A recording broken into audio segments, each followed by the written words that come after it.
এক গ্রামের একটি ছোট ছেলেকে নিয়ে গল্প। ছেলেটির নাম ছিল রাইহান। রাইহান খুবই দুষ্ট ছিল, কিন্তু তার দাদাকে সে খুব ভালোবাসত। দাদার নাম ছিল আব্দুর রহমান। দাদা ছিলেন একজন অবসরপ্রাপ্ত শিক্ষক, যিনি গ্রামবাসীদের খুবই জনপ্রিয় ছিলেন।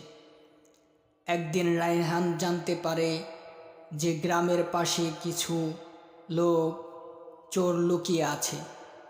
রাইহান খুব ভয় পেয়ে যায় এবং দাদার কাছে ছুটে যায়।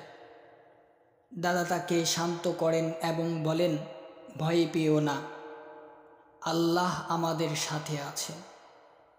দাদা ও রাইহান মিলে গ্রামের সকল লোকদের সাহায্য নিয়ে চোরদের ধরার জন্য একটি পরিকল্পনা করেন। পরিকল্পনা